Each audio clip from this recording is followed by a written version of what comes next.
Donc, je m'appelle Catherine. Je suis vice-présidente développement des affaires et stratège chez HD. HD parce on vient de refaire notre image de marque. Ça fait quelques semaines à peine, donc on a retiré le mot marketing justement parce qu'à HD, on n'est pas juste une agence de marketing. Je pense qu'avec post-pandémie, on s'est vraiment adapté aux réels besoins de nos divers clients pour offrir un petit peu plus de services à l'interne pour bien répondre aux besoins de notre industrie.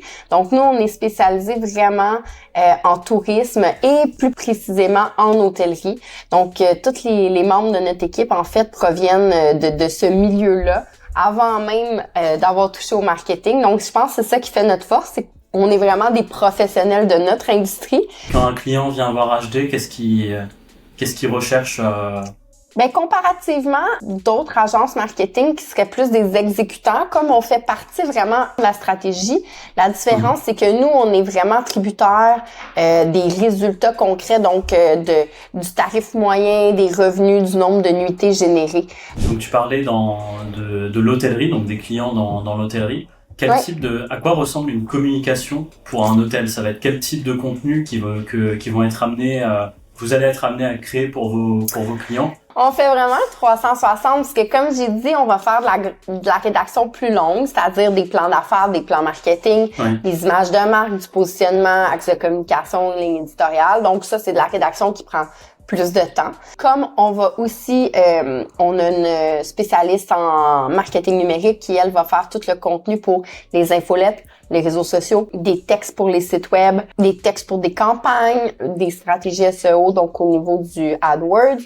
Donc, la diversité de contenu est quand même grande. Puis on s'adapte. Là, on peut aussi faire, on fait aussi du marketing traditionnel, donc des slogans pour un panneau de bord d'autoroute, un texte en narration pour un vidéo qui s'en va à la télé ou qui s'en va à la radio. Et du coup, si on va si on attaque un peu plus le sujet de l'IA, est-ce que tu as essayé, par exemple, pour créer ce type de contenu, est-ce que avant de connaître Marc, tu avais essayé d'autres solutions comme ChatGPT? Est-ce que tu as essayé et qu'est-ce que tu en as pensé? Est-ce que tu as vu des limitations? Oui, il y a eu des essais avec ChatGPT, mais c'était jamais... les résultats étaient pas nécessairement concluants, considérant qu'il y avait pas... on n'a jamais pris le temps de créer des espaces dans ChatGPT, de personnaliser quoi que ce soit. Donc, les résultats qu'ils nous donnaient, c'était assez généraliste. Donc, pour nous, on voyait pas encore l'importance d'eux. Après ça, nous, au moins, si on a juste un contrôle qualité à faire pour valider si on respecte bien l'image de marque, le positionnement de l'entreprise, puis la tonalité du verbatim qu'on veut, pourquoi pas.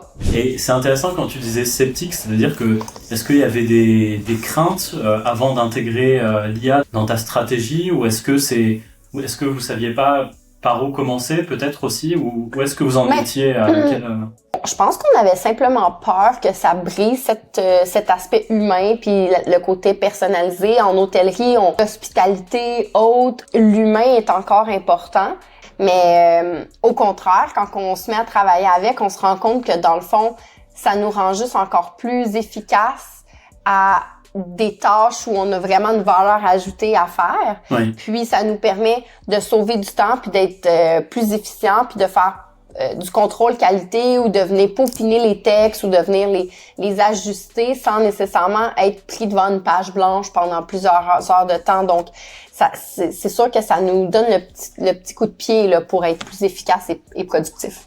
Est-ce que tu pourrais nous décrire cette phase d'intégration? Comment est-ce que ça s'est passé? Comment est-ce que ça s'est passé l'intégration? Parce que tu parlais de contenu quand même assez précis, donc de plans marketing et d'autres formats de contenu très spécifiques à l'hôtellerie. Est-ce que tu peux nous décrire un peu ton expérience avec Marquia sur l'intégration et le déploiement de l'IA dans les process de HD?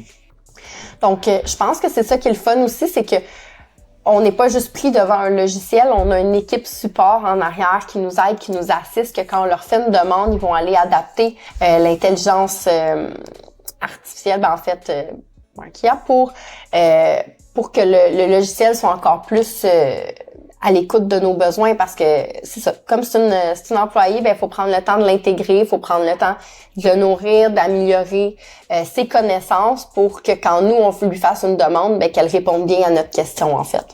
Ouais, c'est que l'humain est toujours présent au cœur de la création. l'humain guide l'IA c'est lui qui donne la stratégie.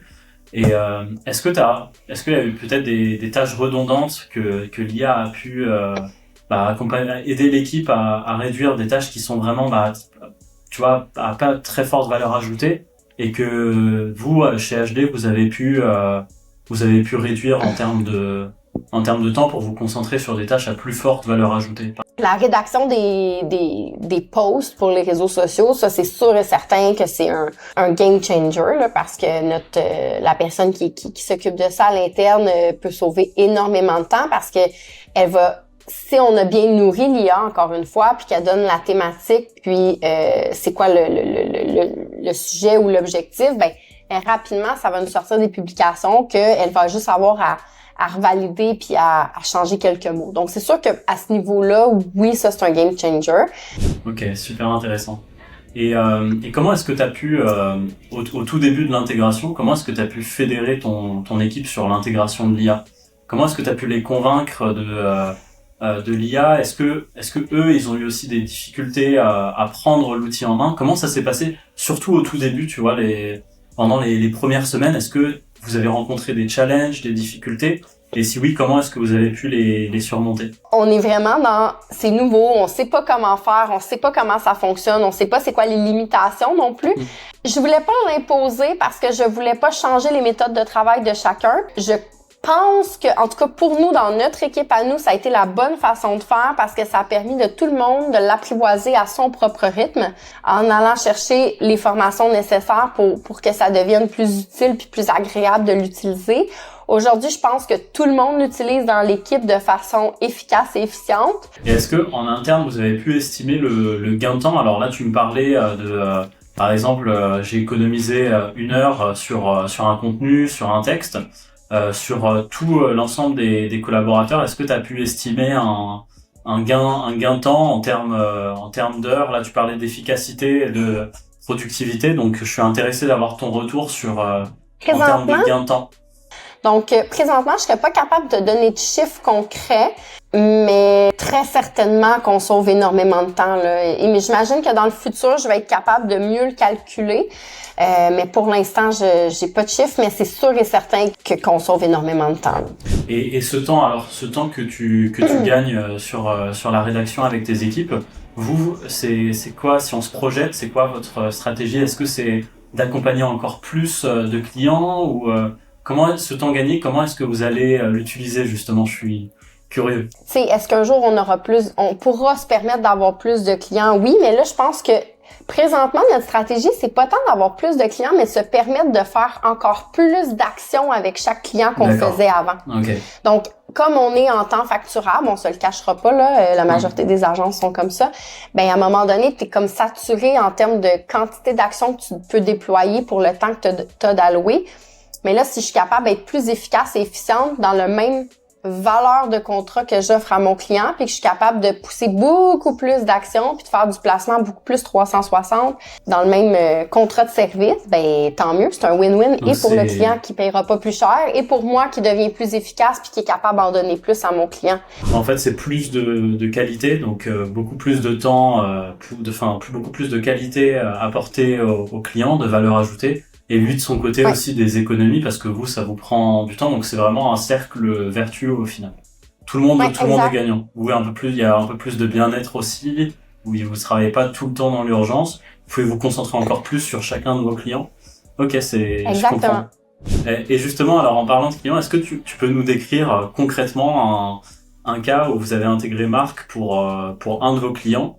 Et là où l'intégration de marque a vraiment fait la différence. Je vais vous donner notre exemple.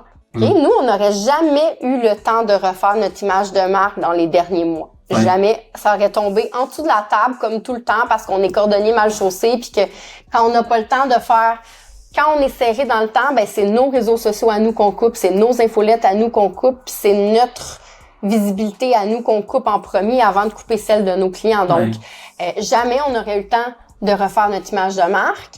Puis, on a travaillé avec Shirley, puis on a revu notre plan stratégique à nous, notre axe de communication à nous, notre ligne éditoriale. On a refait tous les textes du site web, donc toute la table de contenu au complet avec notre nouvelle image de marque. Si demain tu rencontres une entreprise qui veut aussi intégrer l'IA dans ses processus, quel conseil est-ce que tu leur donnerais pour vraiment intégrer l'IA, pour former leurs équipes? Je pense que mon conseil, c'est de le traiter un peu comme un employé, comme un support à l'équipe, puis un outil que vous devez nourrir. Il n'y a pas d'autre mot. Faut le nourrir avec les informations qu'on a, puis ce qu'on veut qu'ils soient en mesure de faire. Bon, c'est super. Merci Catherine, et à très bientôt. Merci à toi. Oui, à bientôt. À bientôt. Bye bye.